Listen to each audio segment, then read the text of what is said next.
नारायण नारायण नारायण। भगवान की हेतु की कृपा से अपने परिवार में रामचरितमानस की चर्चा आज छठवां दिन है। विगत 5 दिनों से कथा हो रही थी, आज छठवां दिन है। ये केवल और केवल परमात्मा की हेतु की कृपा है। ऐसे परमात्मा करुणा बरसाने का 5 मिनट नाम लेंगे, फिर कथा शुरू। सशंख चक्रम सकरीटकुण्डलं सपीतवस्त्रं सरुषीरुहेक्षणं सहारवक्षस्थलकौस्तुभश्रियं नमामि विष्णुं शिरसा चतुर्भुजम् शान्ताकारं भुजगशयनं पद्मनाभं सुरेशं विश्वाधारं गगनसदृशं मेघवर्णं शुभांगं लक्ष्मीकान्तं कमलनयनं योगविर्ध्यानगम्यं वन्दे विष्णुं भवभयहरं सर्वलोकैकनाथम् ध्येयं सदा परिभवग्नमभीष्टदोहम् तीर्थास्पदं शिवविरिञ्चिनुतं शरण्यं भृत्यार्तिहं प्रणतपालभवाब्धिपोतं वन्दे महापुरुष ते चरणारविन्दम् वन्दामहामहेशानं चण्डकोदण्डखण्डनं जानकी हृदयानन्दं चन्दनं रघुनन्दनं वसुदेवसुतं देवं कंसचाणूरमर्दनं देवकी परमानन्दं कृष्णं वन्दे जगद्गुरुं गुरुर्ब्रह्मा गुरुर्विष्णु गुरुर्देवो महेश्वरः गुरुः साक्षात् परब्रह्म तस्मै श्रीगुरुवे नमः। मूकं करोति वाचालं पङ्गुलङ्घयते गिरिं यत्कृपातमहं वन्दे परमानन्दमाधवम् लोकाभिरामं रणरङ्गधीरं राजीवनेत्रं रघुवंशनाथं कारुण्यरूपं करुणाकरं तं श्रीरामचन्द्रं शरणं प्रपद्ये मनोजवं मारुततुल्यवेगं जितेन्द्रियं बुद्धिमतां वरिष्ठं वातात्मजं वानरयूथमुख्यं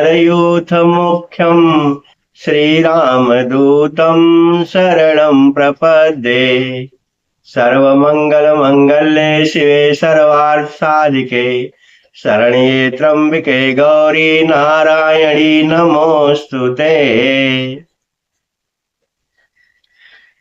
नारायण, कल तक कथा में जो चर्चा हुई थी, हम लोगों ने देखा भगवान अनसुईया अत्रि के आश्रम से फिर सुतीक्ष के यहाँ गए।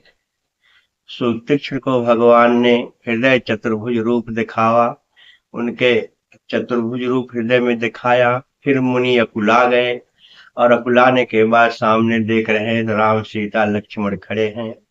ऐसे भगवान का साष्टांग दंडवत प्रणाम करके सुतीक्ष ने काफी वंदना किया है। मैंने एक बात सुतीक्ष की कथा में कहा था, आप लोग भी ध्यान सुन लेना। जिसका जो इष्ट हो, जिसको भी जो मानता हो, सब एक हैं। मैंने विगत कथा में कहा भी था कि व्यापक एक ब्रह्म अविनाशी, वो परमात्मा व्यापक है, एक है, ब्रह्म है, अविनाशी है, सत चेतन घन आनंद राशि। सत्य है, चेतन है, घन है, आनंद की राशि है। ये पूरी की पूरी चौपाई में कहीं किसी का नाम नहीं लिखा हुआ है। ऐसा नहीं लिखा हो कि राम है, कृष्ण है, हनुमान है, कि देव दुर्गा है, कि विष्णु है, कि शिव है। इसका मतलब लगता है वो परमात्मा जो व्यापक है, एक है, सचेतन घन आनंद राशि है, जिसका जो इष्ट हो, राम कृष्ण विष्णु जो भी मानता हो, हनुमान दुर्गा शिव जो भी, अपने इष्ट में अटूट विश्वास, अपने इष्ट में दृढ़ाश्रय अगर हो जाए, तो जिस देव की आप पूजा करते हो, जिस रूप की आप पूजा करते हो, वो रूप आपको मिल जाएगा। कैसी अटूट श्रद्धा हो, अटूट विश्वास हो? जैसा सूतिक्ष के बारे में हमने चर्चा किया कि मन क्रम वचन राम पद सेवक, मन क्रम वचन राम पद सेवक, सपने हो आन भरोस न देवक। सपने में भी दूसरे देवता का भरोसा न हो, अपने ही देवता का भरोसा हो। इसलिए सूतिक्ष के भगवान हृदय में पहले अपने साष्टांग चतुर्भुज रूप में आए, फिर राम कृष्ण राम सीता लक्ष्मण के रूप में सामने प्रकट हुए, सूतिक्ष को दर्शन दिया। सूतिक्ष के गुरुदेव का नाम है अगस्त कुंभज। हमने अपने गुरु जी से कथा सुनी थी और भी कहीं सुना था कि सूतिक्ष जब गुरु मंत्र ले लिए, गुरु मंत्र लेने के बाद अगस्त ने सूतिक्ष से कहा कि मेरे पास अब आज के बाद तुम तब आना जब तुमको राम मिल जाए। समझा ना रहे? जब तक तुमको राम न जीवन मिले तब तक मेरे पास मत आना। गुरु ने कह दिया था साफ साफ। भगवान की कृपा हुई, सूतिक्ष की इतनी तीव्र बुद्धि, तीव्र लगन, तीव्र विश्वास, तीव्र श्रद्धा भगवान को मिले। तो भगवान ने सूतिक्ष से कहा कि मैं कुंभज के पास जाना चाहता हूं। तो सूतिक्ष को तो मौका मिल गया। सूतिक्ष कहा प्रभु मैं भी गुरु के पास गए बहुत दिन हो गया है, मैं भी चाहता हूं आपके साथ चलूं। तो भगवान ने सूतिक्ष को साथ लेकर के अगस्त ऋषि के आश्रम में गए। अगस्त ऋषि के आश्रम में पहुंचने के पहले सूतिक्ष ने भगवान से कहा, हे प्रभु थोड़ा सा आप रुक जाइए, मैं अपने गुरु जी से बता दूं कि हे गुरुदेव, जिसका आप निस्दिन ध्यान जपत हो जेही, आप जिसका निस्दिन ध्यान जपते हैं सोई कौशलाधीश रघुराया। वही कौशलाधीश भगवान राम आ गए। ऐसा भगवान को रोक करके सूतिक्ष जाकर के अपने गुरु से बताते हैं, क्योंकि मैंने अभी अभी बताया कि गुरु ने कहा था जब तक राम तुम्हें न मिल जाए तब तक तुम मेरे पास न मत आना। राम के मिलने के बाद अब सूतिक्ष को एक प्रसन्नता हो गई कि आज मेरे गुरुदेव ने जो वचन कहा था, जैसे भी भगवान कृपा हुई समय मिलेगा। सेवरी की भी बात यही है, सेवरी भी अपने गुरु के वचन पे रुकी हुई है, सूतिक्ष भी अपने गुरु के वचन पे रुके हुए हैं। मेरा मतलब कहने का है, गुरु ने अगर कह दिया, और एक बात मेरी कथा जो जो सुन रहे हो, मैं जब वंदना शुरू करता हूं तो गुरु ब्रह्मा गुरु विष्णु गुरुदेव महेश्वर कहता हूं। माने अगर ब्रह्मा विष्णु महेश का शरीर इस संसार में है, आज भी ब्रह्मा विष्णु महेश हैं, उनके कहीं निर्वाण की चर्चा नहीं है, उन्होंने शरीर छोड़ दिया। तो अगर ब्रह्मा विष्णु महेश हैं तो हमारे गुरु जी भी हैं। गुरु तत्व कभी भी शरीर छोड़ता नहीं, या गुरु तत्व कभी कहीं जाता नहीं। कभी भी गुरु की मत कहना कि हमारे गुरु जी ने शरीर छोड़ दिया। गुरु कभी शरीर न छोड़ता है, गुरु शरीर रहता है। हाँ, इतना जरूर तुम्हें दिखाई पड़ रहा है कि नहीं, ये तुम्हारी काबिलियत पर डिपेंड करता है। नहीं तो गुरु तो सपने में आ जाता है नारायण, क्योंकि अगर भगवान सपने में आता है तो गुरु भी सपने में आता है। लेकिन अगर आपकी लगन होगी तो भगवान भी मिलेगा, आपकी लगन होगी तो गुरु 24 घंटे रहता है। ऐसे गुरु ने सूतिक्ष से कहा था कि जब राम का दर्शन हो जाए तब मेरे पास आना। ऐसे राम का दर्शन करके अब सूतिक्ष अगस्त ऋषि के पास, अपने गुरु जी के पास जा रहा है। और ये कह करके कि भगवान आप थोड़ा रुके रहो, मैं अपने गुरु जी से बता दूं। ऐसा गुरु जी के पास जाके सुतीक्ष कहता है कि निस्दिन देव जपत हूं जेहि। हे गुरुदेव भगवान, जिसको आप निस्दिन जपते रहते हैं, रात दिन जपते रहते हैं, वही राम सीता लक्ष्मण आ रहे। ऐसा जैसे ही कहा, गुरुदेव उठ करके खड़े हो गए और भगवान से, गुरु जी अगस्त ऋषि से मुलाकात हुई, चर्चा हुई, संसार की, समाज की, दुनिया की, संतों की, भक्तों की, सबकी चर्चा हुई। भगवान ने अगस्त ऋषि से कहा, मैंने अपने पहली से कथा शुरू किया था उसमें बोला था कि भगवान ने 4 लोगों से प्रश्न पूछा है। पहला भरद्वाज से रास्ता पूछा, दूसरा वाल्मीकि से रहने का स्थान पूछा, और वाल्मीकि के रहने का स्थान की पूरी चर्चा हो चुकी है। अब अगस्त से पूछने जा रहे हैं भगवान कि अब सो मंत्र देव प्रभु मोहि, जिह प्रकार मारो मुनि द्रोही। शब्द को ध्यान से सुनना नारायण, कि अब सो मंत्र देव प्रभु मोहि, हमको एक मंत्र दो। जैसे वो कौन सा मंत्र हो जिस मंत्र से मैं मुनि के द्रोही को मार सकूं। जरा सोचो नारायण, जो महात्मा, विरक्त महात्मा जंगलों में रहता है, उसका कौन द्रोही है, कौन शत्रु है? जो महात्मा अकेले आश्रम में रह रहा है, उसका शत्रु तो कोई नहीं हो सकता, अकेले अपना भजन भोजन कर रहा है। लेकिन भगवान कह रहे हैं कि मैं मुनि के द्रोही को मारूंगा, हमको मंत्र दे दीजिए। यहाँ एक बहुत महत्व की बात है कि मैंने चर्चा नहीं अभी किया था, लेकिन आपको थोड़ा थोड़ा बताता चलो। विश्वामित्र के बारे में लिखा हुआ है कि विश्वामित्र महामुनि ज्ञानी। विश्वामित्र महामुनि ज्ञानी है, माने मुनि नहीं, महामुनि और ज्ञानी है। बसहि विपिन शुभ आश्रम जानी, और जंगल में रहते हैं। लेकिन वहां जंगल में रह करके मारीच और सुबाहु उनको बार बार कष्ट देते रहते हैं। जब भी यज्ञ करने के लिए वो कुछ भी अपना शुरू करते हैं, यज्ञ कार्यक्रम, तो मारीच और सुबाहु उनके यज्ञ में विघ्न डालते हैं। माने विश्वामित्र के बारे में लिखा हुआ है कि विश्वामित्र ने त्रिशंकु, एक राजा था, उसको शरीर स्वर्ग भेज दिया था, इतना पावर था। विश्वामित्र अगर चाह लेते तो किसी खल मारी सुबाह की हिम्मत नहीं थी उनकी समस्या, उनके यज्ञ में समस्या पैदा करते। लेकिन विश्वामित्र ने सोचा कि मेरे जीवन में सब कुछ है। विश्वामित्र महामुनि ज्ञानी, बसहि विपिन शुभ आश्रम जानी, आश्रम में बसते हैं, अच्छे शुभ आश्रम में बसते हैं, महामुनि हैं, ज्ञानी हैं, लेकिन उनके जीवन में राम नहीं है। इसलिए विश्वामित्र के बारे में एक छोटी सी कथा है कि उनके पास मेनका आई थी और उनके तपस्या में कहीं न कहीं भंग पैदा कर दिया। ये मेनका, ये इंद्र, ये वासनाएं जो हैं, कभी न कभी, हमेशा कोई तपस्वी होता है तो उसके तपस्या में विघ्न पैदा करती हैं। अब भगवान कह रहे हैं, ध्यान से जरा सुन लेना नारायण, कि मुनि का द्रोही कौन है।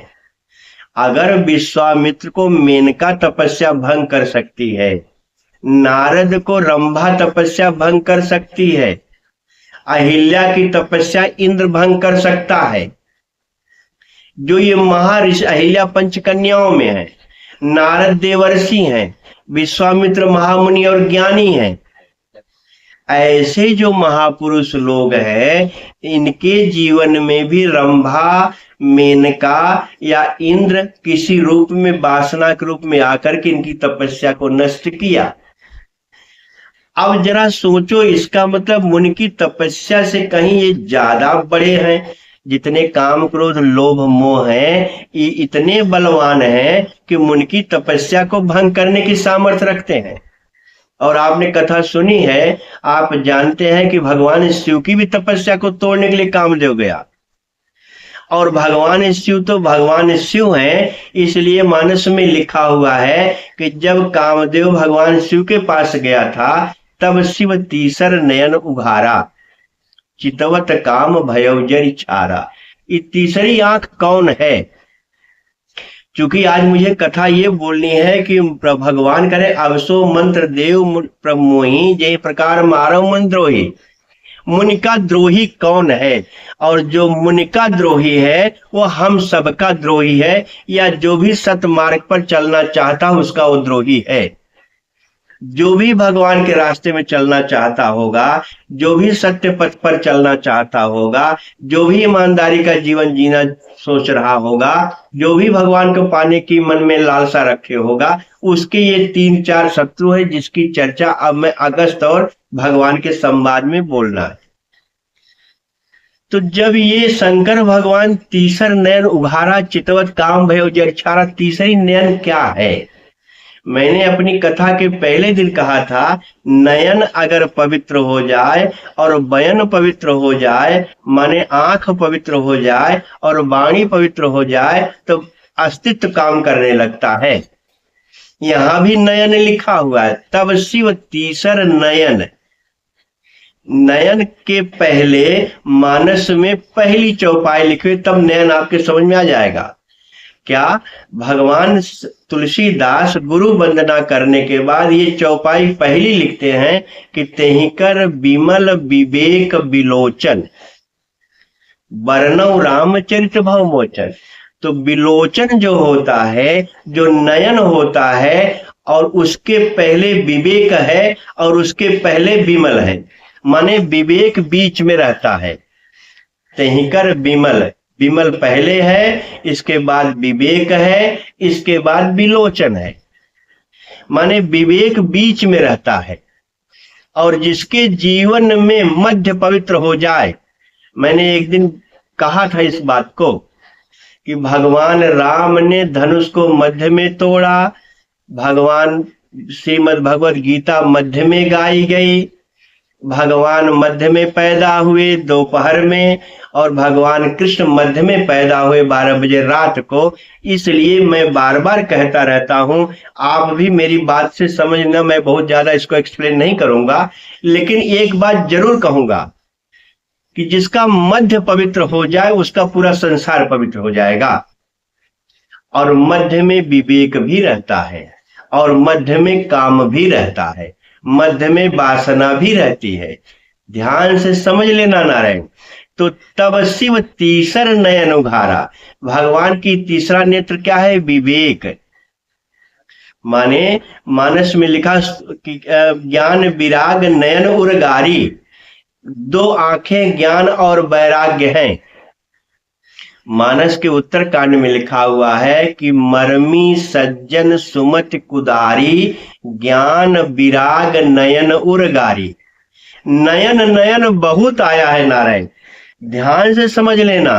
मरमी, मरमी माने जो जानकार है, सज्जन जो साधु है, सज्जन है, पवित्र आत्मा वाला है, मरमी सज्जन सुमति, और जिसकी अच्छी बुद्धि है। मरमी सज्जन सुमति कुदारी, ज्ञान विराग नयन उर्गारी, और जिसकी दोनों आंखें ज्ञान और वैराग्य है। कुदारी माने खोदना। अगर अपनी ज्ञान और वैराग रूपी 2 आंखों से जो भगवान को मर्मी जानकार हो, मर्मी सज्जन हो और अच्छी बुद्धि वाला हो।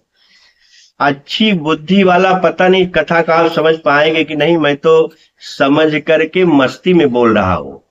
माने अच्छी बुद्धि, जिसकी मति अच्छी हो, जो सज्जन हो और जो जानकारी चाहता हो, भगवान को जानना चाहता हो।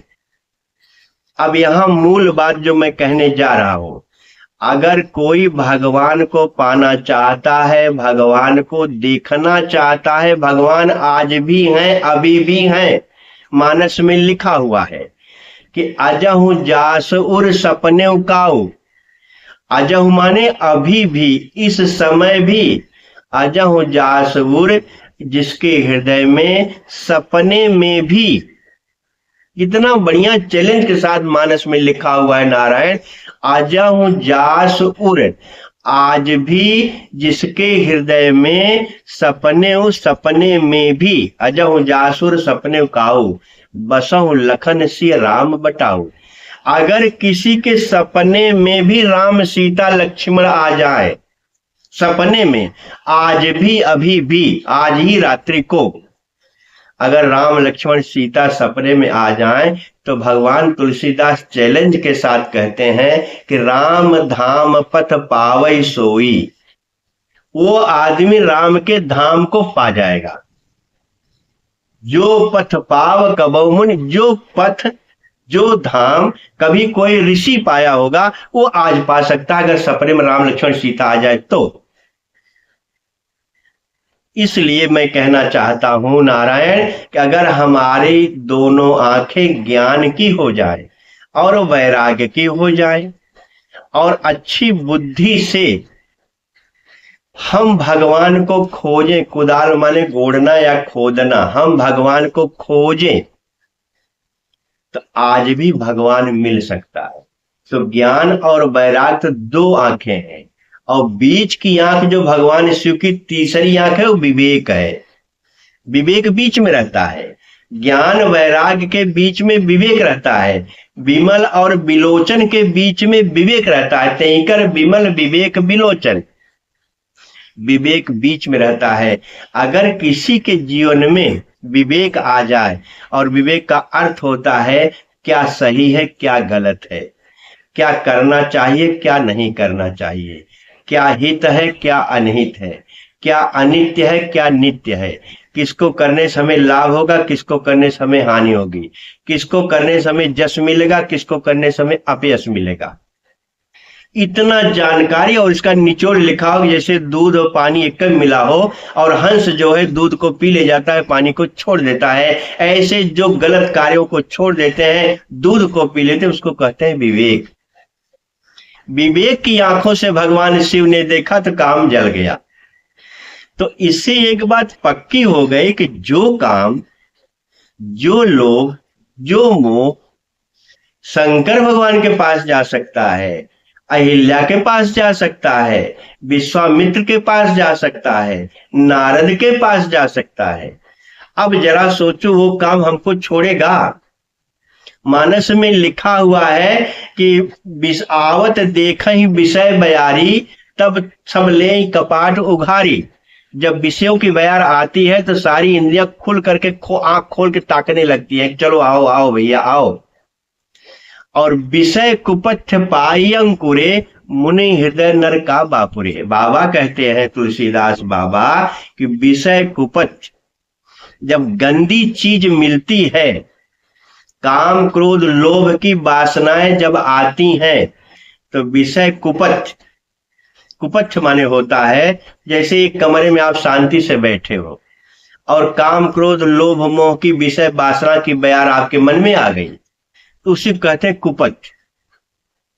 माने आप आराम से अपने कमरे में बैठे हो, वहां कोई नहीं है, लेकिन आपके मन के द्वारा काम क्रोध लोभ मोह विषय वासनाएं आ गई, तो बाबा कहते हैं विषय कुपथ। समझ में आ रहा है ना? विषय कुपथ, जो कुपथ मिल जाता है विषयों का, तो पाई अंकुरे, तो शरीर में अंकुरित होने लगता है। मुनि हृदय नर का बापुरे, मुनियों के हृदय में हो जाता है नर बेचारा, तो बापुरा मनुष्य तो बेचारा है। तुलसीदास कहते हैं मनुष्य तो बेचारा, नर बापुरा है, बेचारा है, वो क्या करेगा, वो तो फंस ही जाता है। जैसे मैंने कहा कि 5 विषय हैं और पांचों के पांच ज्ञानेंद्रियों के 5 विषय हैं, और एक एक विषय से एक एक लोग मारे गए। एक दिन कथा मैंने कहा था, और मनुष्य के पास 5 विषय हैं। अब मेरे भगवान वो परमात्मा जो करुणा बरुणालय है, दीन दयाल है, पतित पावन है, असरण शरण है, उसको अपने भक्तों की बहुत चिंता रहती। अब वो भगवान अगस्त ऋषि से पूछ रहा है, अब सो मंत्र देव प्रभु मोहि, जिस प्रकार मारो मुनि द्रोही। तो आप लोग समझ गए होंगे मुनि का द्रोही कौन है। तो मुनि का द्रोही कोई और नहीं होता, काम क्रोध लोभ मोह मद मत्सर जो 6 विकार हैं यही द्रोही हैं। और गीता में भी लिखा हुआ है, मानस में भी लिखा हुआ है। गीता में अर्जुन ने भगवान से प्रश्न किया कि हे भगवान, हमको एक चीज आप बताओ कि न चाहते हुए भी कोई पाप क्यों करता है? आदमी चाहता नहीं लेकिन पाप कर बैठता है।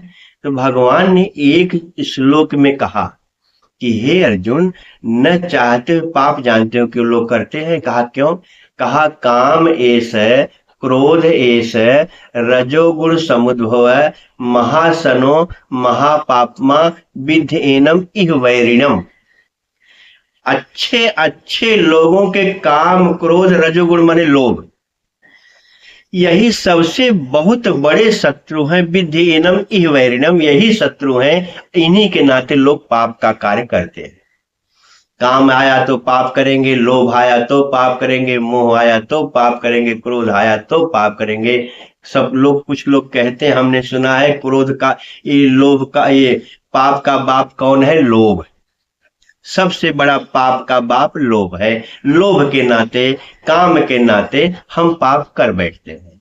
तो भगवान गीता में कहते हैं काम क्रोध और लोभ ही सबसे बड़ा शत्रु मनुष्य का है। मनुष्य का नहीं, मुनियों का है। मनुष्य तो बेचारा है। और मानस में भी लिखा हुआ है। भगवान नारद ने भगवान से पूछा, हे नारद, जब विवाह मैं चाहूं कीन्हा, प्रभु के ही कारण करने दीन्हा। हम विवाह करना चाहते तो आपने क्यों करने नहीं दिया? और आपने विवाह करने नहीं दिया तो मैंने आपको श्राप दे दिया, और मेरे श्राप के नाते आप भटक रहे हो जंगल जंगल।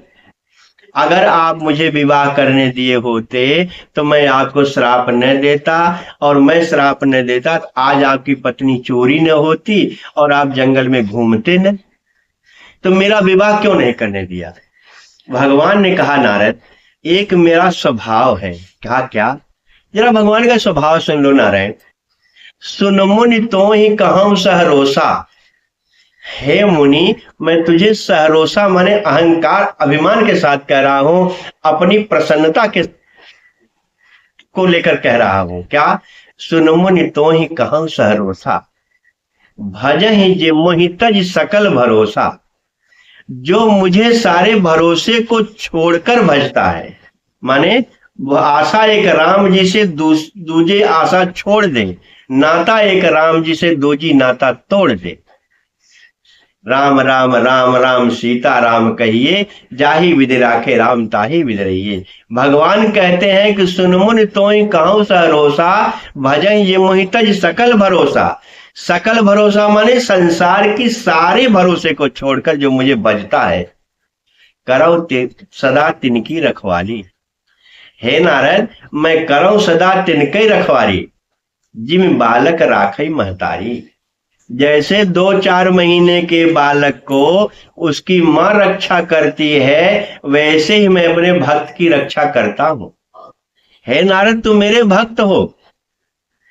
और एक स्वभाव नारद जान लो, शादी क्यों करने नहीं दिया? कहा क्यों प्रभु? एक तो तुम मेरे भक्त हो, दूसरा जनहि मोर बल निज बल ताही, दुकह काम क्रोध रिपु आई। काम क्रोध रिपु माने शत्रु, काम क्रोध शत्रु है। भगवान कहते हैं जनहि मोर बल, मेरे भक्त को मेरे बल का भरोसा है। ऐसे मेरे भक्त को जिसको मेरा भरोसा है, वो कहीं काम क्रोध जैसे शत्रु में फंस न जाए, इसलिए हे नारद, मैं तुम्हें शादी नहीं करने दिया। ये बहुत बड़ा प्रसंग है नारद। आज मुझे अगस्त पर बोलना है, अगस्त ऋषि पर। तो अब हम लोग एक बात समझ गए होंगे कि सबसे बड़ा शत्रु परिवार का कोई सदस्य नहीं है, पड़ोसी नहीं है, गांव का कोई आदमी नहीं है, या संसार का कोई भी आदमी शत्रु नहीं है। सबसे बड़ा शत्रु है हमारा काम और क्रोध और लोभ।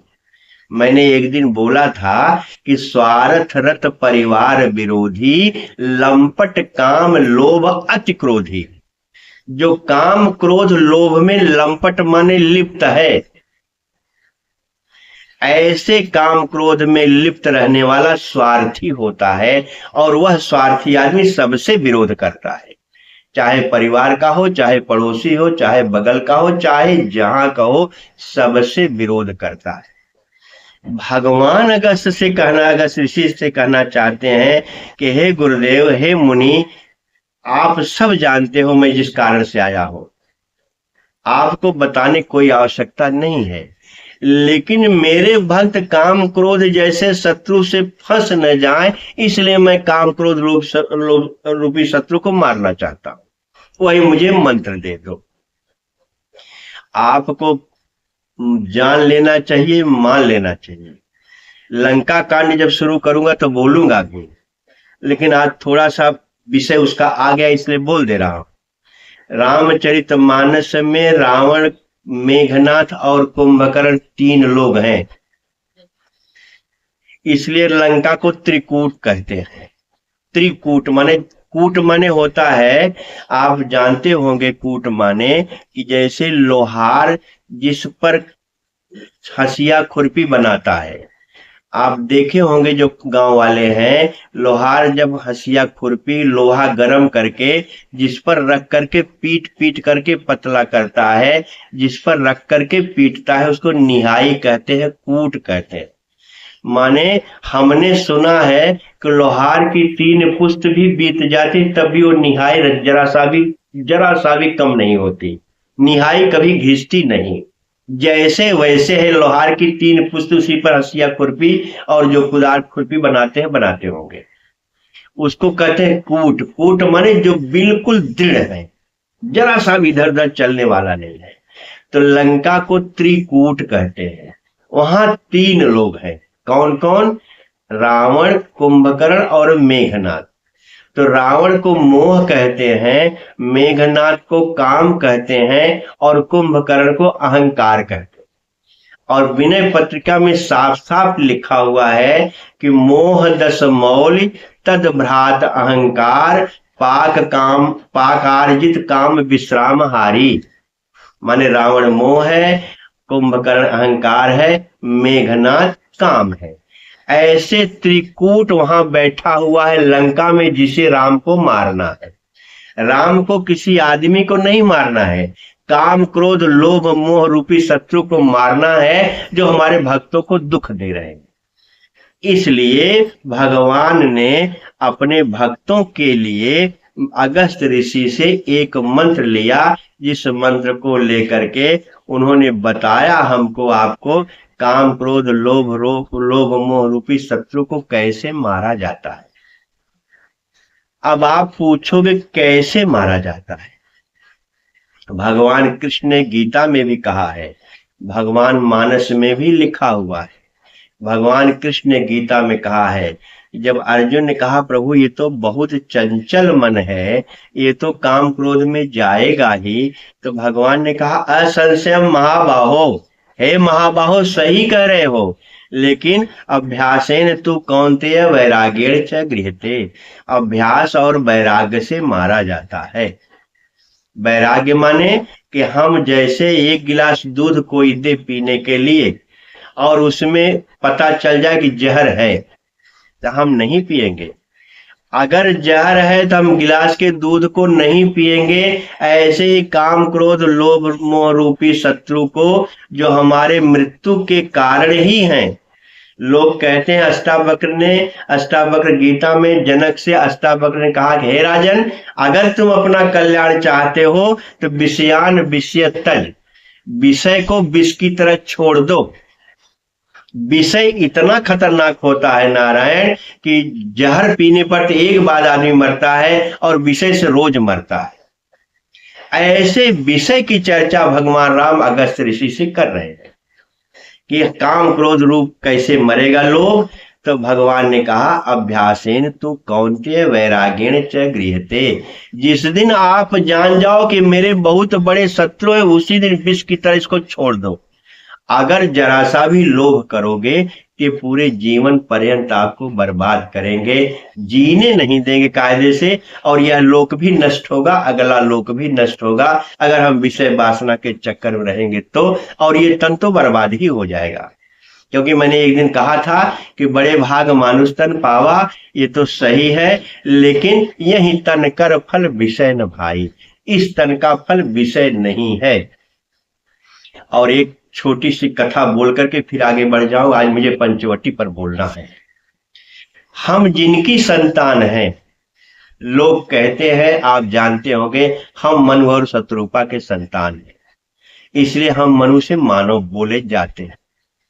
मनु महाराज एक चक्रवर्ती राजा थे और उनके पास सब कुछ था।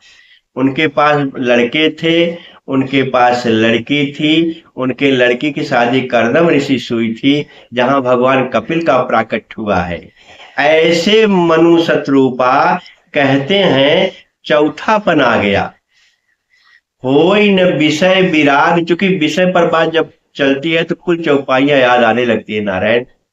होई न विषय विराग, भवन बसत भा चौथपन, हृदय बहुत दुख लाग, जन्म गयो हरि भगत बिन।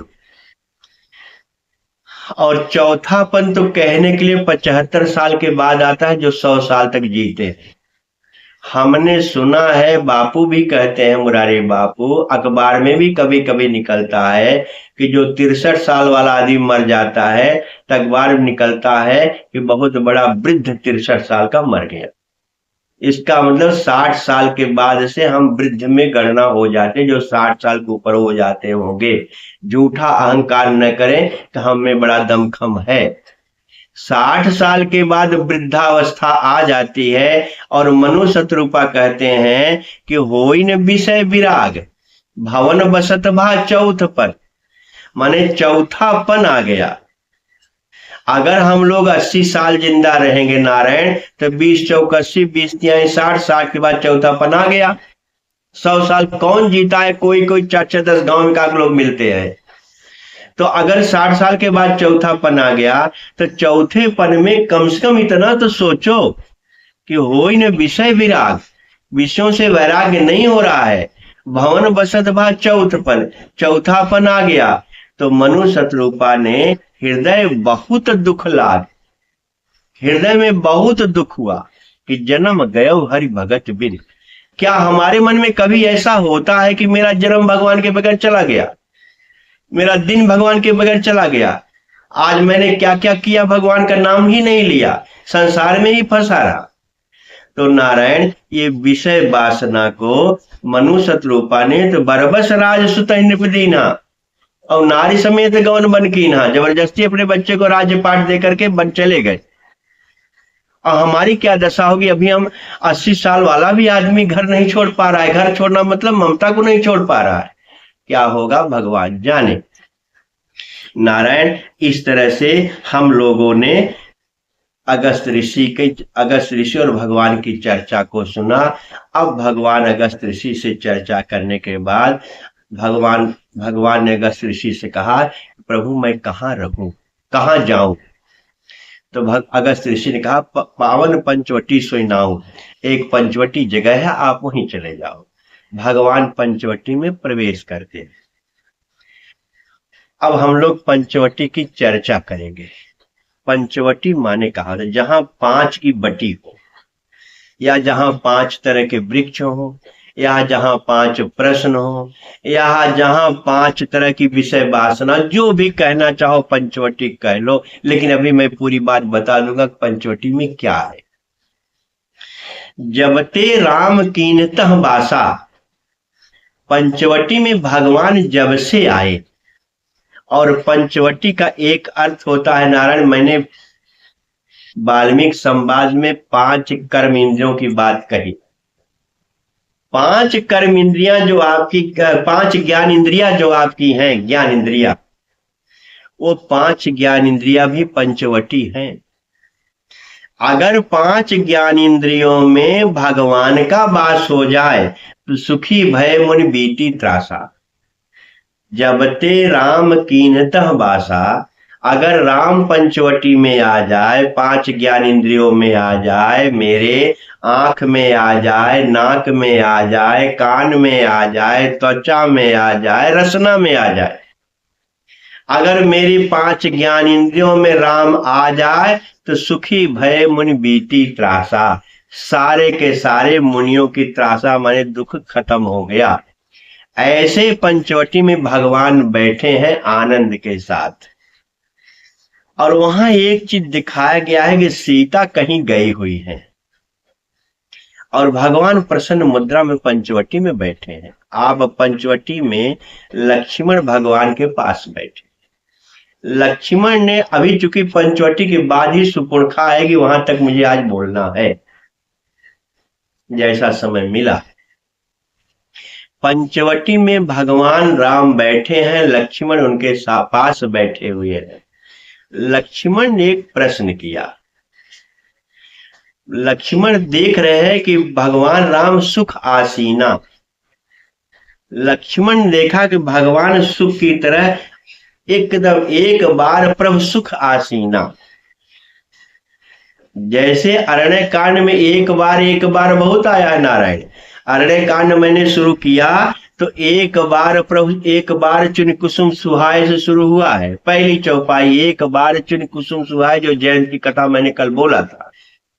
एक बार प्रभु सुख आसीना, एक बार का क्या मतलब होता है? अब अरण्य कांड जब शुरू हो गया तो भगवान तो यात्रा कर ही रहे हैं, लेकिन एक एक कथा एक एक बार नई नई आ रही है।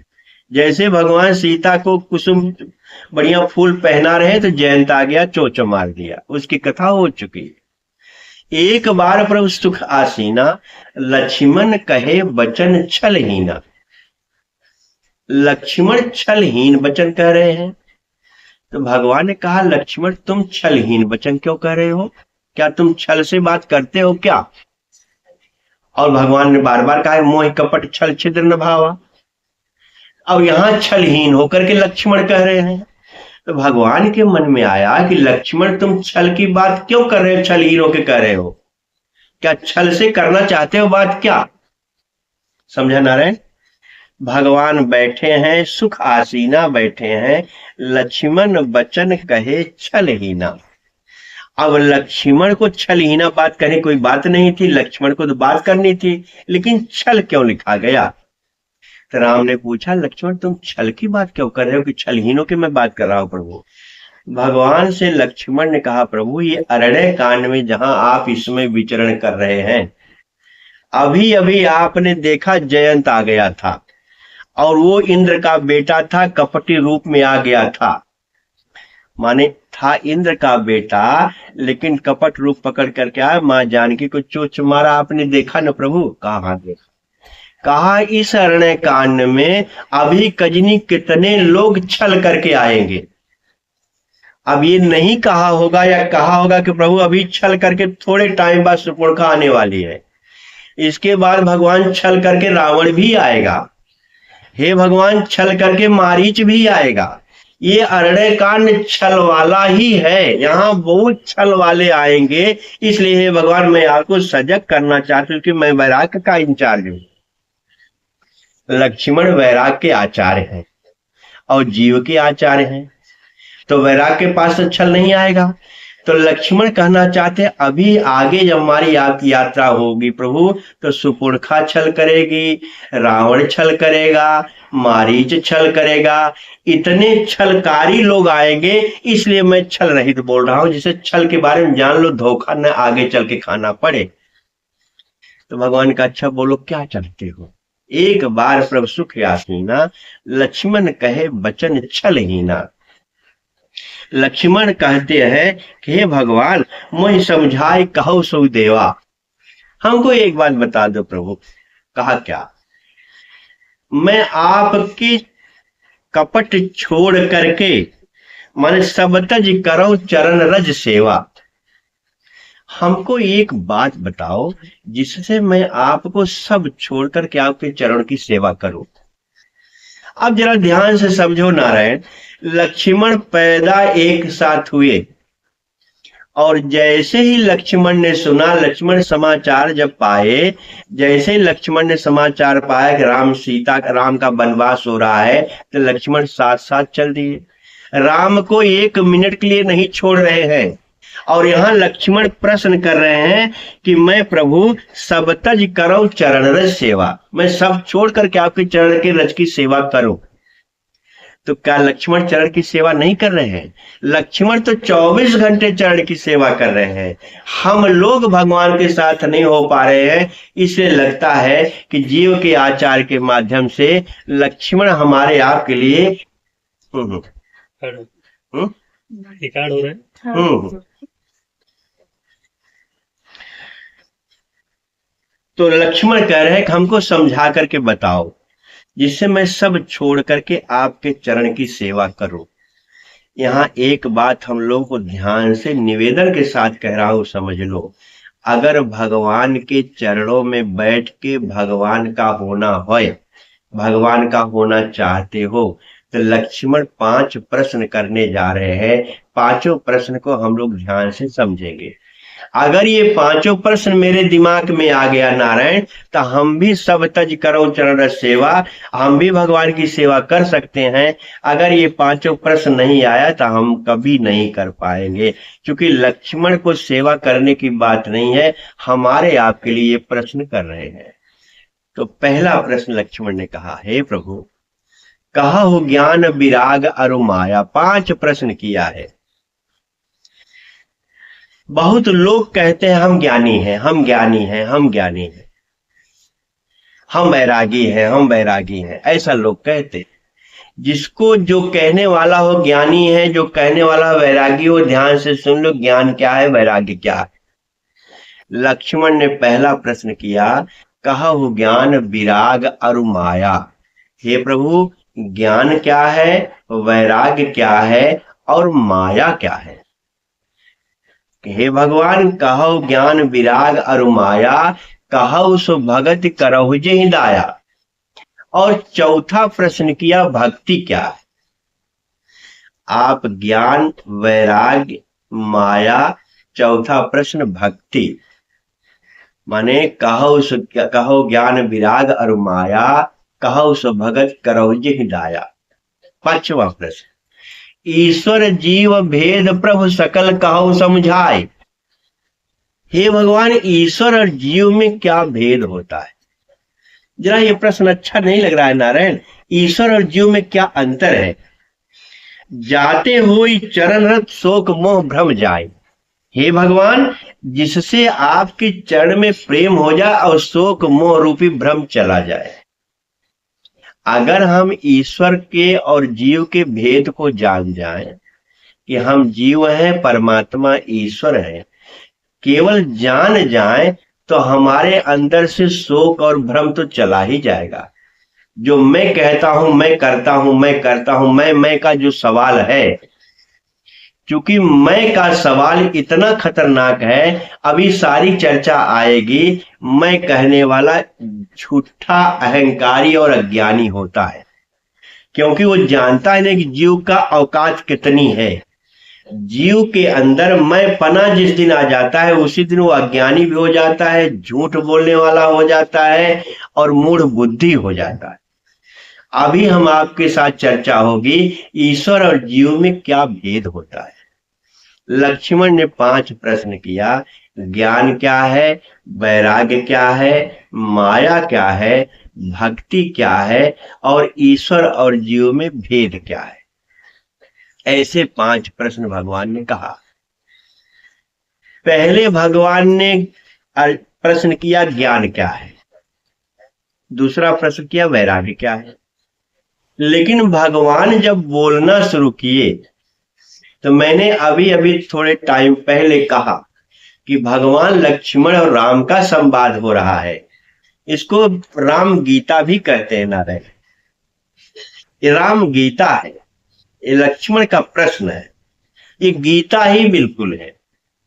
वहां लगता है सीता नहीं, तो भगवान ने सोचा कि सीता अभी नहीं है, इसलिए भगवान ने ज्ञान की बात न कह करके पहले माया की बात शुरू कर दिया।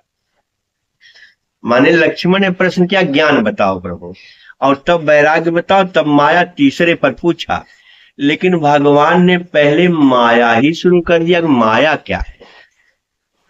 भगवान ने लक्ष्मण से कहा कि हे लक्ष्मण, थोड़ा हिम्मत सब कहूं बुझाई, सावधा सुनो तात मत मन चित लाई।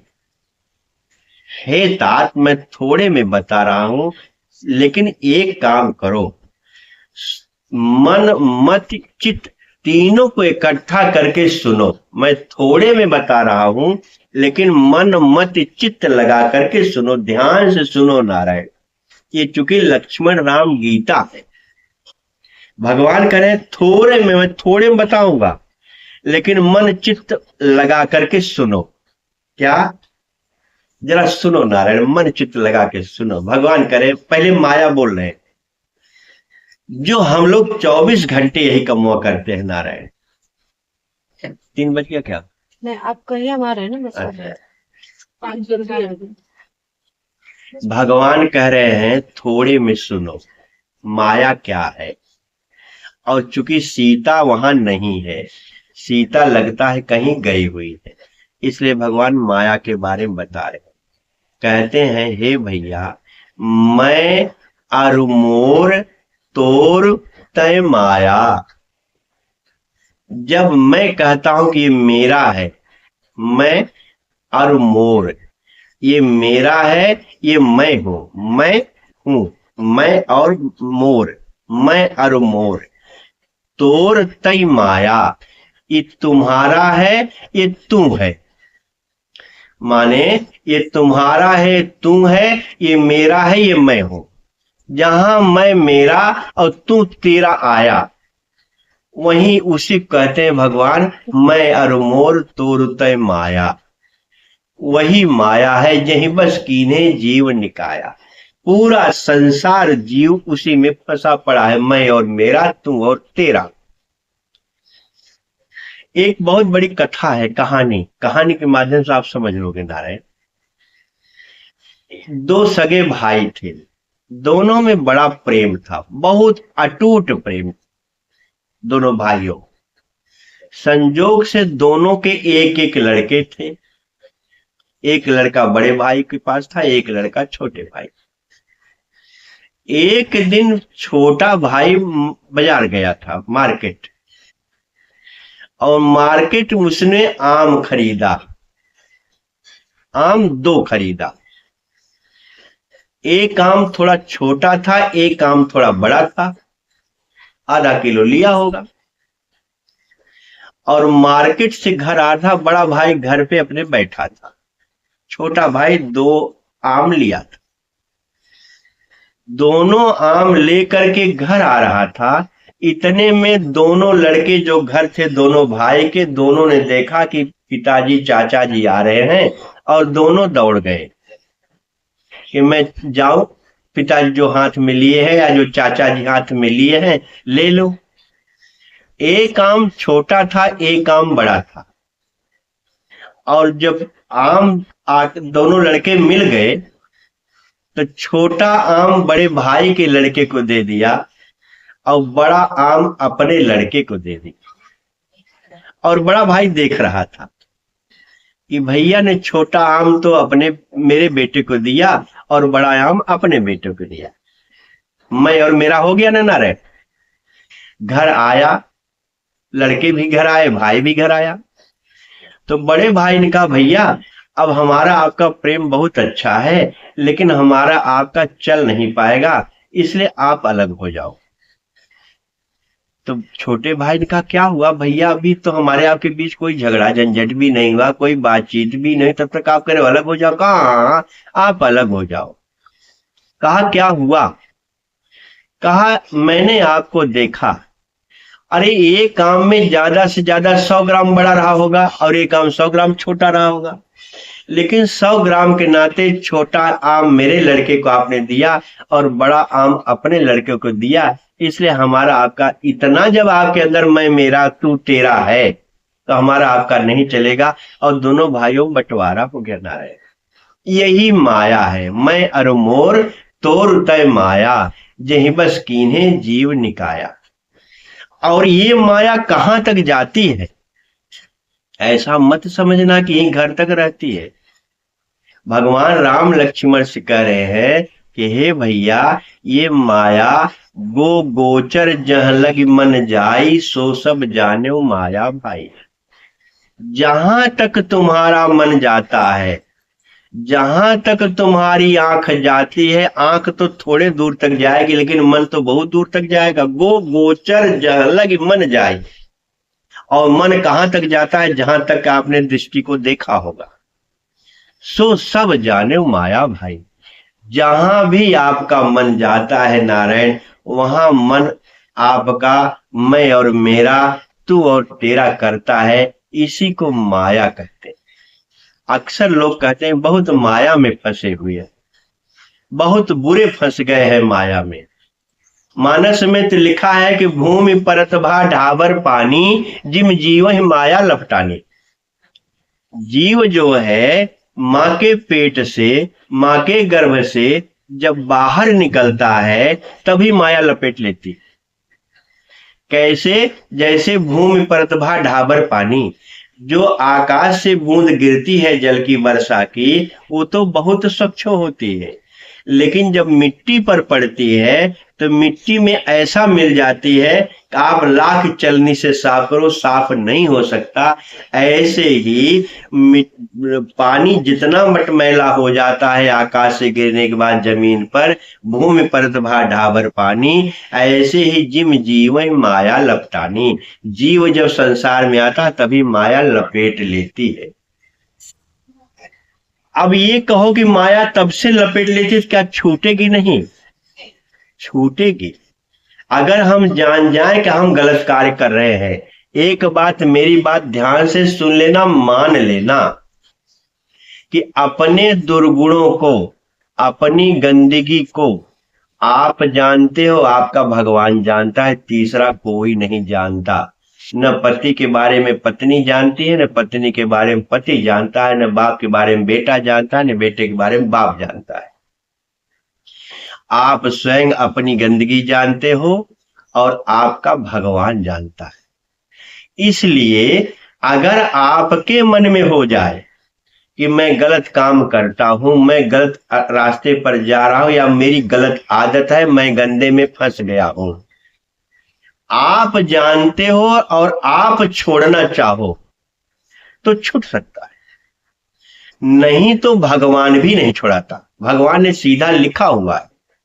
भगवान ने कालिया नाग के पास, भागवत में लिखा हुआ है, कालिया नाग की जो कथा आई है, भगवान काली नाग के पास गए और भगवान ने काली नाग को देखा, काली नाग ने भगवान को देखा, तो नाग की पत्नियों ने कहा कि भैया तुम बहुत सुंदर हो, तुम यहाँ से चले जाओ। भगवान ने कहा नहीं, मैं जाऊंगा नहीं। तो नाग की पत्नियों ने कहा नहीं जाओगे तो मेरा पति अभी उठेगा तो मुझे आपको मार डालेगा। कहा मैं तुम्हारे पति से मिलने आया हूँ।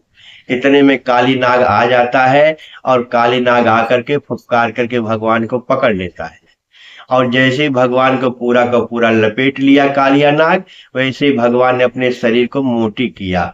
जब कालिया नाग जितने में लपेटे था, उससे जब भगवान मोटे होने लगे तो कालिया नाग का फना जो था, शरीर था, फटने लगा। अब कालिया नाग, भगवान धीरे धीरे मोटे हो रहे हैं और कालिया नाग फटने लगा, तो कालिया नाग के मुंह से खून आ गया। तब कालिया नाग जान गया कोई आदमी नहीं है, कोई अवतार है। कालिया नाग ने कहा, तब कालिया नाग ने छोड़ दिया भगवान को। कालिया नाग ने कहा पक्का है तुम मुझे मारने आए हो? कहा हाँ तुझे मारने आया हूं। कहा क्यों मारोगे? कहा कि तुम मेरे जमुना नदी का सब जल विषैला करते हो और मेरी गाय पीती है मर जाती है, इसलिए मैं तुम्हें मारूंगा।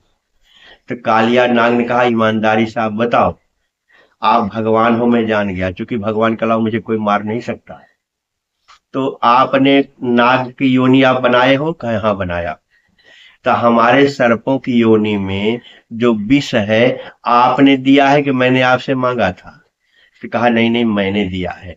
कहा जब आपने मुझे विष दिया है तो मैं अमृत निकालूंगा, मेरे अंदर विष है तो विष ही निकालूंगा। तो एक काम करो, मेरा विष निकाल दो, मेरा विष खत्म कर दो, हम किसी को नहीं काटेंगे न किसी को मारेंगे। भगवान का ये तो मैं नहीं कर सकता। माने जो तुम्हें मिला हुआ है वो तेरे कर्मों का फल है, या तो तेरे अंदर विष है, जहर है, या तो अमृत है। तो जो जहर और अमृत की बात आई वो तुम्हारा कई जन्मों के संस्कार का स्वभाव होता है। ऐसे मेरी आदत गंदी है, मेरा स्वभाव गंदा है, मैं गलत फंस गया हूं, तो आप चाहो तो बच सकते हो। भगवान कहता है मैं भी नहीं कर सकता। भगवान भी आपका स्वभाव नहीं बदलता। मानस में लिखा हुआ है, जीव हृदय तम मोह विसेखी, ग्रंथ छूट क्यों परय की देखी। जीव के हृदय में इतनी ग्रंथियां गंदगी की पड़ गई हैं, इतना अंधकार हो गया है, इतना तम हो गया है कि ग्रंथ छूट क्यों पड़े कि देखी। जब उसकी गंदगी दिखाई नहीं पड़े तो छूटे कैसे। इसलिए नारायण, अपनी गंदगी को आप देखो, अपनी गंदगी को आप समझो, अपनी आदत को आप समझो। अगर गंदगी आदत अच्छी गंदी आदत है, गंदा स्वभाव है, तो आप चाहो तो छोड़ो और न चाहो तो नरक में जाओ। भगवान इसमें कुछ नहीं करता। भगवान कहता है, जब जब सब नहीं राग रोसु गहन न पाप पुण्य। मैं न किसी के पाप लेता हूं, न किसी के पुण्य लेता हूं, न किसी के गुण लेता हूं, न किसी के दोष लेता हूं। जैसा करो वैसा पाओगे। अपनी आदत सुधार लो, आदत बुरी सुधार लो, बस हो गया भजन। मन की तरंग मार लो, बस हो गया भजन। बहुत बढ़िया एक गाना है। तो भगवान कहते हैं, गो गोचर जह लग मन जाई, सो सब जाने माया भाई। ये माया भी दो प्रकार की होती है। एक दुष्ट अतिशय दुख रूपा, जा बस जीव भरा भव, जा बस जीव परा भव कूपा। एक माया, एक अविद्या इतनी दुष्ट है कि जीव भवकूप में फंस गया है, उबर ही नहीं रहा है। और एक रचय गुण गणबस जाके, प्रभु प्रेरित नहीं निजबलता के। एक माया भगवान की प्रेरणा से भी होती है, क्योंकि माया भगवान की ही है। अगर हम भगवान से प्रार्थना करें, हे भगवान हमारी गंदी आदत छूट जाए, हे भगवान हमारा गंदा स्वभाव छूट जाए, हम बहुत बुरे फंसे हैं, हे भगवान मुझे बचा लो। आज मेरे मन में आया था, शनिवार है, सुंदरकांड बोलूंगा। और सुंदरकांड का श्लोक यही है, कामादि दोष रहितम कुरु मानसम चै। हे भगवान मेरे काम आदि दोषों को दूर करो। जब तुम बार बार भगवान से प्रार्थना करोगे तो भगवान तुम्हारे ऊपर कृपा कर देगा, मुक्त हो जाओगे। लेकिन भगवान से प्रार्थना तुम्ही को करनी पड़ेगी। तो भगवान ने पहले कहा कि माया के बारे में, लक्ष्मण ने पहले ज्ञान के बारे में पूछा था, फिर वैराग के बारे में पूछा था, तीसरा प्रश्न माया का था। भगवान ने पहले माया बताया, अब दूसरा भगवान वैराग्य बता रहे हैं। एक बात हम लोग समझ गए कि माया में हम कैसे फंसे हैं, आप लोग जान गए हो कि मैं अरु मोर तोर तय माया।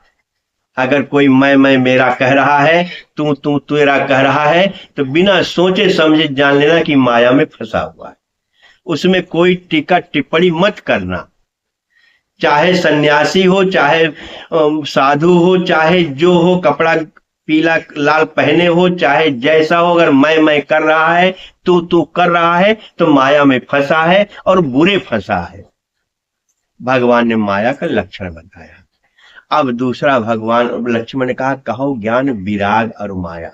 भगवान ने वैराग की बात कही। वैराग्य क्या है? लोग कहते हैं कि ये बहुत वैराग्यवान है। आप यहीं से समझ लो वैराग्य क्या है। भगवान कह रहे थोड़े में बताऊंगा, तो माया को थोड़े में बताया, अब वैराग्य थोड़े में बता रहे, बाकी आप समझ लो। वैराग्य भगवान कह रहे हैं, कही तातसो परम विरागी, तीन सम सिद्ध तीन गुण त्यागी। तिनके के समान तीनों गुण को जो त्याग देता है। अब तिनका क्या है नारायण? तो जैसे हम कहीं घास पे फील्ड में गए हैं, घूमने गए हैं, घास पे बैठ गए, और घास पे बैठ करके मनुष्य का स्वभाव होता है दो चार घास के टुकड़े को तोड़ तोड़ के फेंक देता है, और जब घर चलना होता है फिर अपना हाथ पांव से ठीक करके घर चल देता है। अगर कोई पूछे कितने घास के पत्ते को तुमने तोड़ा, तो उसको याद भी नहीं रहता। तिनका तोड़ना किसी को याद नहीं रहता नारायण है। ऐसे बैठे हैं, कुछ तोड़ के फेंक दिए, याद ही नहीं रहेगा, क्योंकि तिनका कोई मतलब का नहीं है। सुंदर कांड पढ़ने वाले भी जान जाए, बहुत बढ़िया याद आ गया है।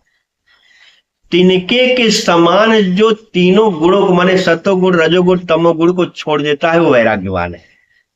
माने जिसको कोई कुछ नहीं, अकिंचन है, कोई काम क्रोध लोभ मोह उसको छू नहीं पाता।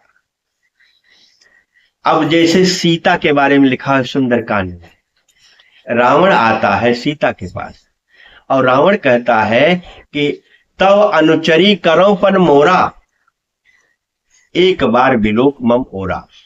मैं तुझे मंदोदरी आदि रानियों को तुम्हारी पटरानी बना दूंगा। माने लंका पूरी तुम्हारी हो जाएगी, ऐश्वर्य को दिखा दिया, पूरी लंका तुम्हारी हो जाएगी, मंदोदरी आदि जितनी रानियां हैं तुम्हारी दासी हो जाएंगी, एक बार तुम मेरी तरफ देख लो।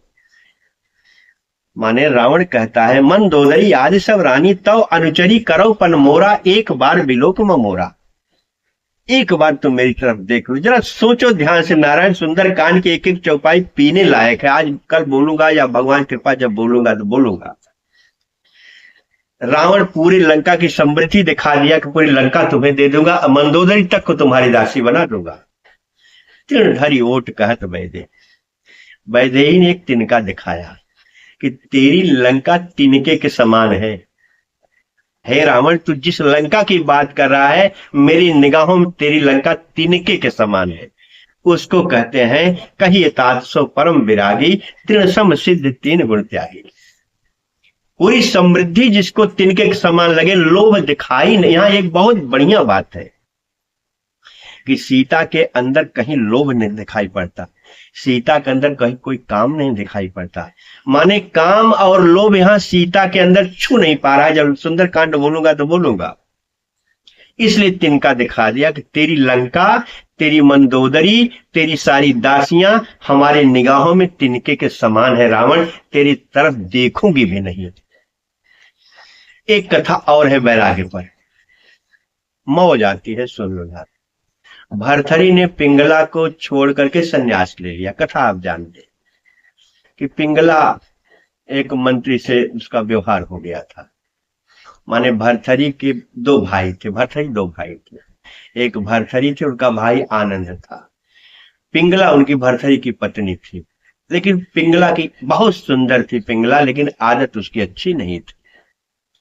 एक दिन आनंद ने भरथरी से कह दिया कि भैया तेरी पत्नी अच्छी नहीं है।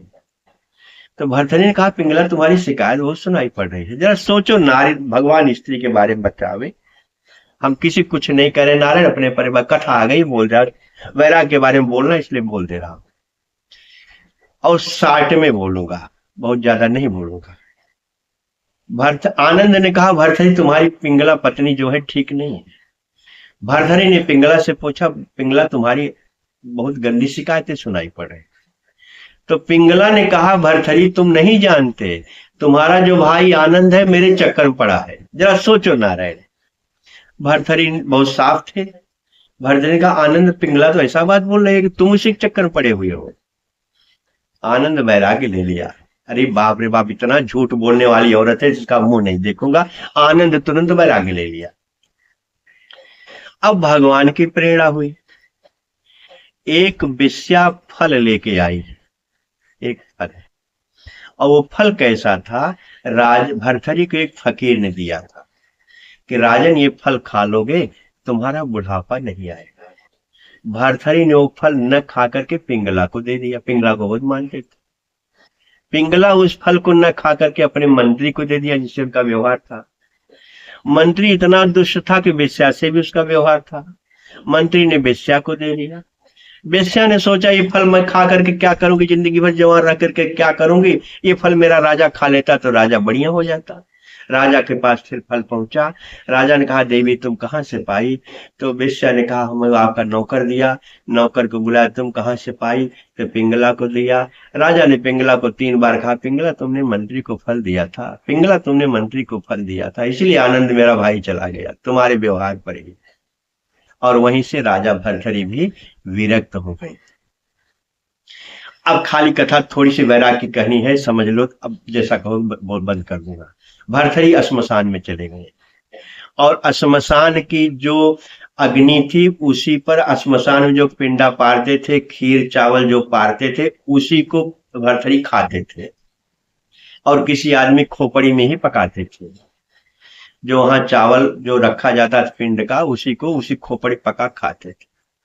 तो पार्वती ने एक दिन कहा, घटी घटना है नारायण, पार्वती ने एक दिन कहा शंकर भगवान से, कब तो इसके ऊपर कृपा कर दो, पूरा राज्य छोड़ करके चला आया और श्मशान में जो पिंडा पारते हैं उसका जो खीर चावल है उसी को बना के खिचड़ी खा रहा है, अभी तुम इसके ऊपर कब कृपा करोगे? तो भगवान शिव ने कहा, देवी अभी ये ठीक नहीं है, अभी इसके अंदर अहंकार है, जरा सोच लो नारायण, अहंकार और वैराग्य क्या होता है। अरे पार्वती ने कहा, घर छोड़ के चला आया, राज्य छोड़ दिया, पिंगला जैसी नारी को छोड़ दिया, अभी इसका वैराग्य नहीं पक्का हुआ? कहा नहीं नहीं देवी, अभी वैराग्य पक्का नहीं हुआ। तो पार्वती ने कहा, कैसे पक्का नहीं हुआ है? तो भगवान शिव ने कहा, चलो परीक्षा ले लो। कहा चलिए। भगवान शिव और पार्वती एक बुढ़े स्त्री, बूढ़ा स्त्री और बूढ़ा भगवान, स्त्री बूढ़ी भगवान बूढ़ा का रूप पकड़ गए और भरथरी खिचड़ी बना चुके थे। तो भगवान शिव पार्वती बुढ़े का रूप पकड़ गए थे। तो भगवान शिव और पार्वती कहते हैं, भैया हमको भूख बहुत लगी, थोड़ा खिचड़ी दे दो। तो भरथरी ने पूरी खिचड़ी दे दिया। तो पार्वती ने कहा, देखो बनाई हुई खिचड़ी खाने जा रहा था, तुमको दे दिया, अब तो वैराग का उसको प्रमाण पत्र दे दो। कहा देवी जल्दीबाजी मत करो, जरा देखते तो रहो। तो पानी पीने जा रहे थे भरथरी। तो भगवान शिव ने कहा, भैया हमको प्यास भी तो लगी, खिचड़ी खाया हूं, पानी दे दो। भरथरी ने पूरा पानी दे दिया। तो पार्वती ने कहा, देखो प्रभु पानी भी दे दिया, खिचड़ी भी दिया, अब तो कह दो बैरागी हो तुम, और सर्टिफिकेट दे दो उसको। भगवान शिव ने कहा, देवी जल्दीबाजी मत करो। तो भगवान शिव ने भरथरी से कहा कि भैया तुमने अपना पानी भी दे दिया, तुमने अपना खिचड़ी भी दे दिया, हम चाहते हैं कि थोड़ा सा तुम भी खा लो, तुम तो बहुत अच्छे हो। इतना ही बात कहा था, तुम तो बहुत अच्छे हो, अपनी खिचड़ी भी बना के दे दिया, अपना पानी भी दे दिया। भरथरी ने कहा, आप क्या समझते हो मुझे, मैं पूरा राज्य छोड़ करके आया हूं, मैं पे कह रहा हूं माया समझ लो, मैं पूरा राज्य छोड़ के आया हूं, मैं रानी को छोड़ के आया हूं, मैं सब कुछ छोड़ के आया, खिचड़ी कौन मेरे लिए बात है? भगवान शिव ने कहा, देवी देखा अभी इसका मैंपना नहीं गया है, अभी इसका अहंकार नहीं गया है। तो माने सब कुछ छोड़ने के बाद भी अगर वो अहंकार छोड़ने का भी अहंकार तेरे पास है, किसी को 60 रुपया दे दिया तो मैंने 60 रुपया दे दिया, किसी को थोड़ा सा काम कर दिया मैंने उसका अगर देने का भी अहंकार है तो वो भी वैराग्य में नहीं आता, वो भी दान में नहीं आता। लिख लो कि हमने किसी को दिया, दान दे दिया, हमने इतना चढ़ा दिया, शंकर भगवान जैसे परेशान है आपके लड्डू के लिए, आपके एक लोटा जल के लिए, हम गए जल चढ़ा के आ गए, शंकर भगवान वेट कर रहे हैं तुम्हारे जल का, तुम्हारे लड्डू का। जी देने का अहंकार, जल चढ़ाने का अहंकार, छोड़ने का अहंकार अगर नहीं गया है तो न तुम्हारा दान है न तुम्हारा कोई जप है तप है। इसलिए नारायण भगवान कहते हैं, कही तात सो परम विरागी, हे तात वही परम वैराग्यवान है जैसे तिनके को कोई तोड़ करके फेंक देता है उसको याद नहीं होता, ऐसे कोई संपत्ति दे दे, 1,50,000 दे दे, जिसको याद न रहे, परम वैराग्यवान वही है। अब तीसरा प्रश्न ज्ञान के बारे में बता रहे। अभी कितना टाइम हुआ? 1 घंटा 13 मिनट। एक और बोल दे। बोल दीजिए।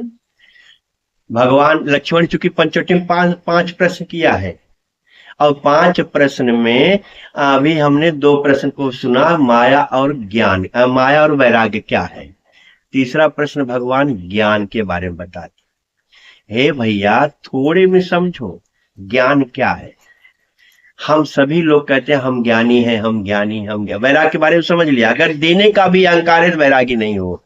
वैरागी वही है जो तिनके की तरह तोड़ करके फेंक दे, याद भी न रहे, दे दिया 1,50,000, मदद कर दिया, कितने कितने कर दिया, तुम्हें याद न रहे, वो वैरागी है। तुम्हें कुछ भी और एक शब्द मेरी याद कर लेना, नारायण भगवान के पास स्टेप हो रहा है, हाथ से जो छोड़ा जाता है उसको त्याग कहते हैं।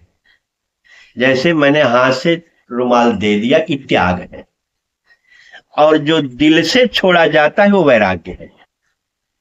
वैराग्य माने दिल से छोड़ दिया, मुझे याद भी नहीं करना है, उसको वैराग्य कहते हैं। ये बहुत बढ़िया बात याद आ गई। अब ज्ञान सुनो। भगवान कहते हैं थोड़े में सुनो ज्ञान क्या है। क्या है? लक्ष्मण ने कहा होगा प्रभु क्या है? कहा ज्ञान मान जह एकौ नाही, देख ब्रह्म समान सब माय। जहां कोई भी मान अपमान कुछ भी न हो। मैं बहुत बार कहता रहता हूं विष्णु भगवान के विष्णु सहस्त्र नाम का श्लोक, अमानी मान दो मान्य। अनुसुईया में भी मैंने बोला था जो दूसरे को यश देता है अपने कुछ नहीं चाहता उसके यहाँ भगवान आता है। जिसके पास कोई मान न हो, कोई मान अपमान सम्मान कुछ भी न हो, कोई चाह न हो, कोई कुछ न हो, लेकिन देख ब्रह्म समान सब माय। सब में जो भगवान को देखता हो, चींटी से लेके हाथी, पेड़ पौधे जीव जंतु, आदमी, जितने भी सृष्टि में चेतन पदार्थ है, सब में जो भगवान को देखता है उसको ज्ञान कहते हैं। और गीता ने बिल्कुल यही बात कहा है। इसी को बाबा ने उठाया भी लगता है कि बहु नाम जन्मना अंते ज्ञानवान माम प्रपद्यते। बहुत जन्मों के बाद जो ज्ञानी होता है वो क्या करता है? वासुदेव सर्वमिति सब महात्मा सुदुर्लभ है। भगवान ही सब कुछ है, वो महात्मा दुर्लभ है। वासुदेव सर्वमिति, वासुदेव ही सब कुछ है, ऐसा जानने वाला, ऐसा मानने वाला, ऐसा सोचने वाला, ऐसा समझ करके करने वाला सब महात्मा से दुर्लभ है। वो महात्मा दुर्लभ है। माने ज्ञान का अर्थ होता है जहां दूसरा नहीं है, केवल भगवान ही है, जो सब में भगवान को देखता है। ज्ञान मान जह एको नाही, देख ब्रह्म समान सब माही। जो ब्रह्म को ही एक समान देखता है उसको ज्ञानी कहते हैं। गीता भी यही कहती है, मानस भी यही कहता है। ज्ञान यह नहीं है कि हम अपना कुछ देखते हैं दूसरे का कुछ देखते हैं, जिसकी चर्चा मैंने कई बार कहा। एक नयन कर, चूंकि अरण्य कांड चल रहा है नारायण, और मैंने अरण्य कांड की पहली चौपाई ध्यान से उसको याद रखे रहना, तब अरण्य कांड पूरा करूंगा। क्या? पुरनर भरत प्रीतिमय गाय। अयोध्या कांड में भरत की चर्चा गाया तुलसीदास करे, मैं भी अयोध्या कांड नहीं कर पाया जाता। अब प्रभु चरित सुनहो अति पावन। ये अति पावन चरित्र हो रहा है अरण्य कांड में। करत जे सुर नर मुनि भावन, इसमें सुर नर मुनि सब मौज ले रहे हैं। ऐसे चरित्र को ज्ञान क्या है, वैराग्य क्या है और माया क्या है, तीन की चर्चा आज हम लोगों ने देखा, सुना। और कल भगवान कृपा होगी तो भक्ति क्या है और ईश्वर और जीव का भेद क्या है, इसकी चर्चा करके। और जैसे ही भगवान और लक्ष्मण की चर्चा हो रही है, मैंने अभी अभी चौपाई कहा, चर्चा शुरू करने के पहले याद रखना, इसी के आगे बोलूंगा कि एक बार प्रभु सुख आसीना, लक्ष्मण वचन कहे छलहीना। लक्ष्मण छलहीन होकर के बात कर रहे हैं, और जैसे राम और लक्ष्मण का संवाद पूरा होगा छलहीन वाला, वैसे छलयुक्त सुपर्णखा आकर के उनके दोनों के बीच में आ जाएगी। तो छलहीना से छल की बात स्टार्ट होगी। जैसे भगवान राम और लक्ष्मण का संवाद पूरा होगा, वैसे सुपर्णखा का प्रवेश होगा। भगवान कृपा होगी तो कल इसकी चर्चा हम लोग करेंगे। यही अपनी वाणी को विराम दे ना। बोलिए सियावर रामचंद्र की जय। 3 बार हम लोग बोलेंगे, हरे कृष्ण कृष्ण कृष्ण हरे हरे, हरे राम राम राम हरे हरे, हरे कृष्ण कृष्ण कृष्ण हरे हरे, हरे राम राम राम हरे हरे, हरे कृष्ण कृष्ण कृष्ण हरे हरे, हरे राम राम राम हरे हरे। 3 बार जो मंत्र बोलते हैं उसको बोलेंगे, हरे नमः हरे नमः हरे नमः। नारायण।